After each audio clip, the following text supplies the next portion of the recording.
you think you're gonna get some? Everybody wants cake.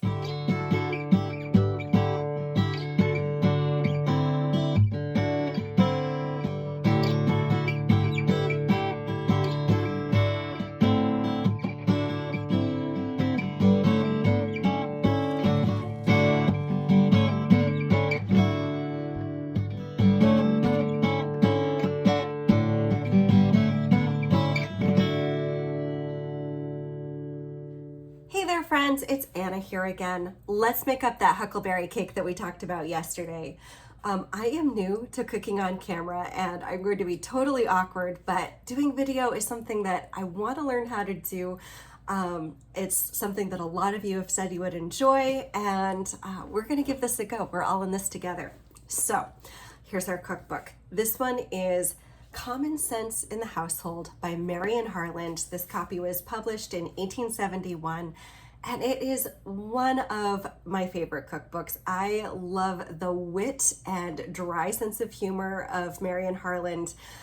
She also was a novelist before writing all of these cookbooks, and I want to get my hands on some of her novels and dive into those. What a fascinating person. All right, let's get started with our recipe. And what I want to do first, I think you're going to enjoy this, and it's going to give you an idea of why I enjoy Marion Harland's cookbooks so much. Here's the preface to her section about cake. She says, use none but the best materials for making cake.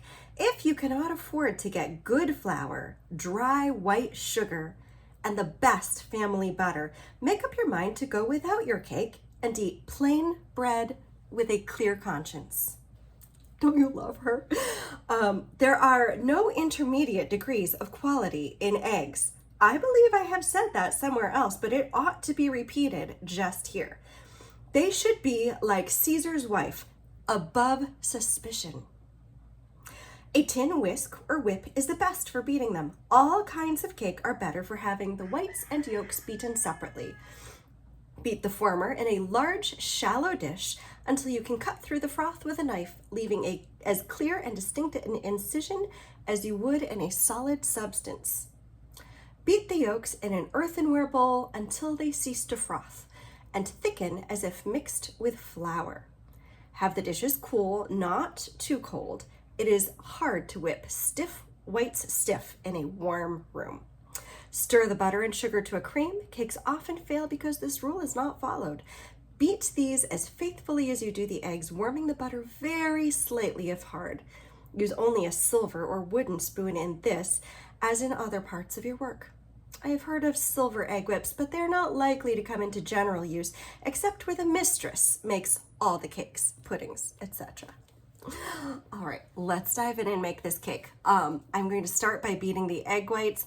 And I'll tell you, my arm muscle is really sore because of all the ridiculous things. I was picking zucchini in the garden the other night, and this little brown bat zipped by my ear, definitely made contact. I'm thinking that maybe this little earring, a relic of when I lived in California decades ago, may have seemed like food or something, but because I definitely, unquestionably, this bat was on my ear. Ended up having my first round of rabies immunizations. Wow. Not as painful as I had heard tell. I don't think they quite live up to the hype, but immunization in both legs and one in the shoulder, and that muscle is definitely a little sore. So this will be fun, but let's get started whipping some things. Our ingredients are 1 cup of butter, 2 cups sugar, 3 cups flour, 5 eggs, 1 cup sweet milk, a teaspoonful soda dissolved in hot water, a teaspoonful of nutmeg and the same of cinnamon, a quart of ripe, fresh huckleberries thickly dredged with flour. Stir the butter and sugar to a cream, add the beaten yolks, then the milk, the flour, and spice, the whites whipped stiff, and the soda. At the last, stir in the huckleberries with a wooden spoon or paddle, not to bruise them. Bake in a loaf or card in a moderate but steady oven until a straw comes out clean from the thickest part. This is a delicious cake and deserves to be better known. All right, let's do it. We're going to start by separating those 5 eggs and beating the whites in a flat dish until they're as stiff as a solid substance, and the yolks in an earthenware dish. All right, okay, we are whipping the eggs, and I really wanted to use this antique whip, which I really do love, but it's huge. It's too big for the job. I'm going to go with one pretty much exactly the same wire whisk I grew up with, relic of probably the 70s. Same idea, a little smaller. Here we go. You know what? We should see how long this takes. 12:48. All right, let's see. It's been 2 minutes. It's been 3 minutes. We're getting some froth. But I'll tell you, this is where the ADHD comes in. I wonder if any of you will empathize with this. I have been whipping these egg whites for 3 minutes, and I see progress being made. We're gonna get there, but I have such an urge right now to put the whisk down and start whipping the egg yolks. I just like go back and forth between them rather than just putting my mind to one thing, sticking with the one thing. I feel like there's a metaphor there. 5 minutes, still pretty thin, but quite frothy. We're getting there. We can do this. It's been 10 minutes. We're not there yet. However, I am starting to see the bottom of the dish a little bit more as each whisk goes through. Based on our current progress, I am going to guess it's going to take us 20 minutes. It has been a solid 20 minutes, and I don't think we're quite there yet. You can see we're getting little peaks. I haven't gotten out the knife, but you can tell. If I draw a knife through that, it's not leaving a line like a solid substance. By Jove, I think we've done it. So much for 20 minutes. It's been a solid half hour. Okay. Onto the egg yolks. Let's see here. Okay, we're gonna grab a fresh whisk. Not that whisk. We're gonna grab a fresh whisk and beat the egg yolks. Here we go. Maybe we could double as a fitness channel for upper arm strength. Look at those jiggly arms. We need this workout. Whew. All right, let's see how many reps it takes to get these stiff as though they've been mixed with flour. All right, 119. All right, we'll see how long this takes. Okay, the egg yolks have ceased to froth and are thick as if they've been thickened with flour. I think that this is the texture I generally go for when I'm recreating these recipes, and that feels good to me. Took about 17 minutes. All right, next, mixing together the butter and sugar. This is gonna be the easy part. All right, here we go. This was the easy part. Isn't that beautiful? If you were one of my kids, you'd be asking to stick your finger in it at this stage. Good old butter and sugar. All right, now we're gonna add the egg yolks. That comes next. Okay, the milk.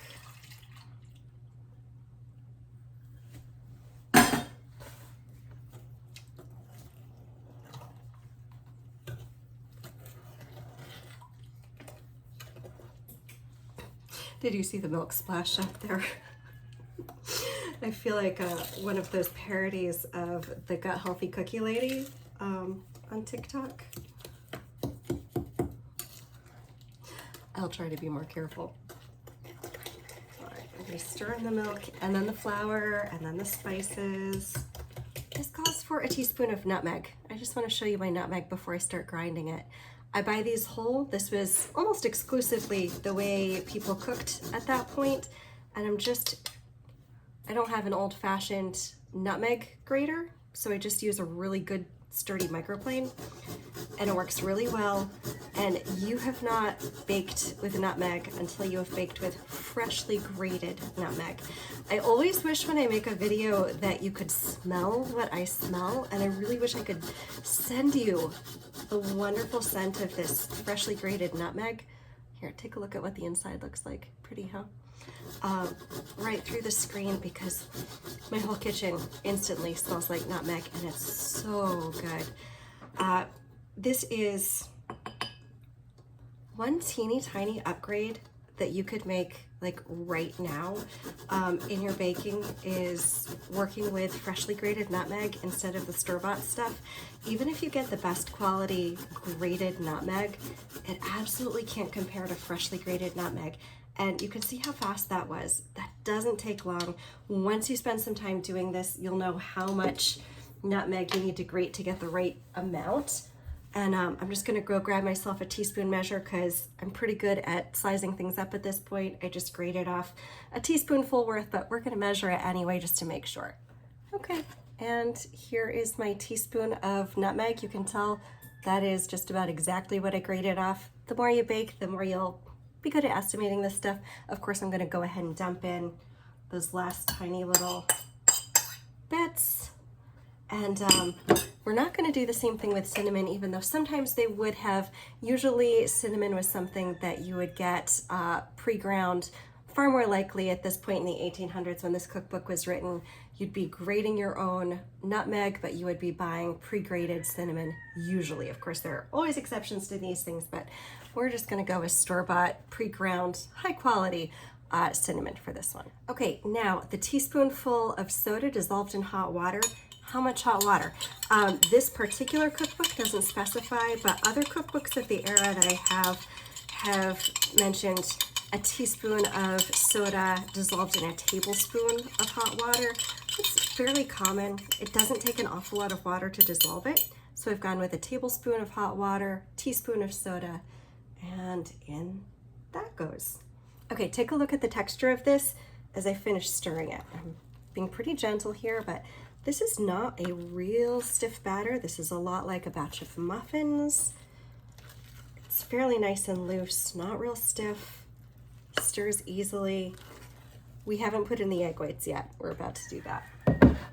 All right, egg whites still stiff.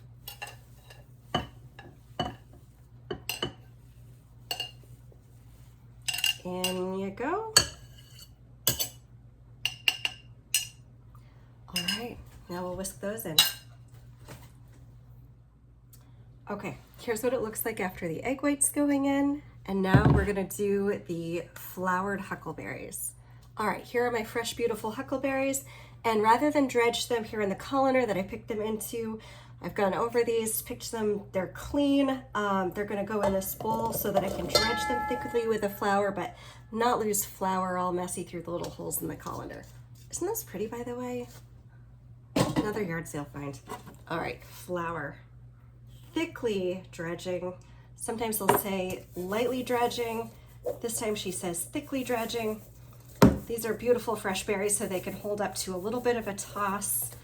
And that was probably about 2 tablespoons worth of flour that we've put on that total. Thickly dredged berries. In we go.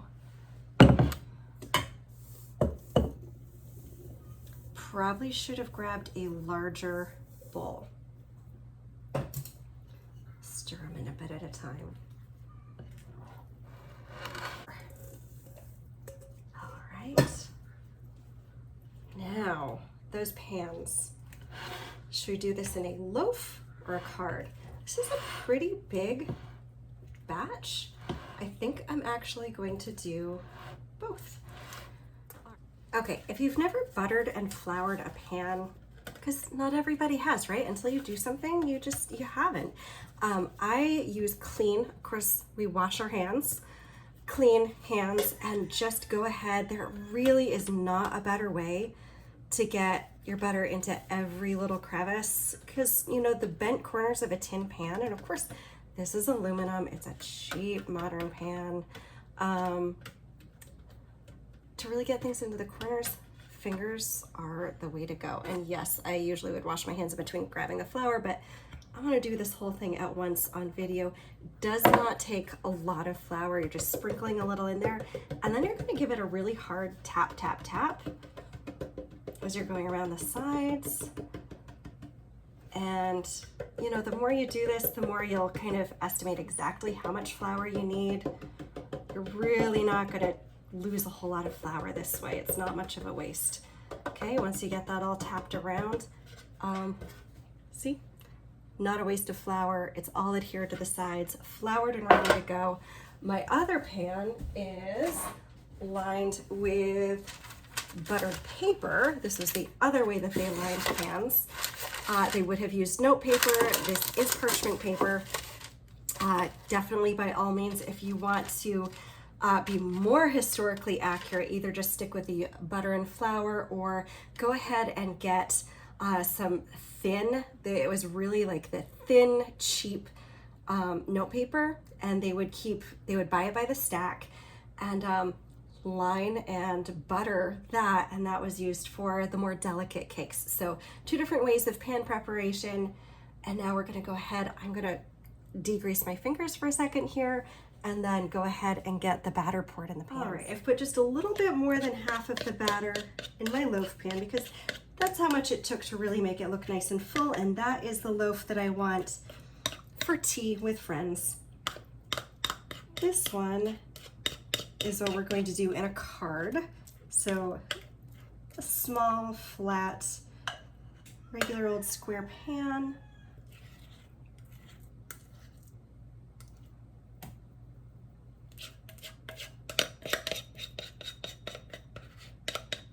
All right.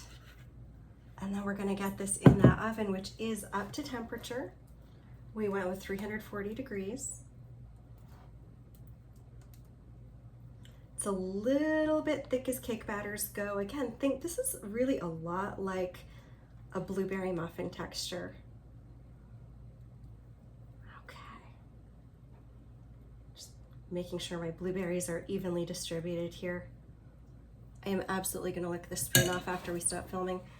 All right, in a card, in a loaf, and into the oven they go.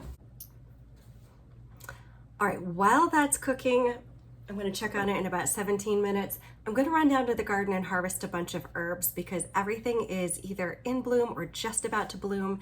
And that is the time when you're supposed to harvest your herbs and get them drying. I don't wanna miss that window. And so there are not enough hours in the day. I'm going to seize this moment and go quickly harvest some herbs that I can then be tying up while the cake cools. So much pretty calendula. I should have harvested this yesterday before the rain. You can tell it's really beaten down. The rain was pretty heavy, but isn't it joyful? So pretty.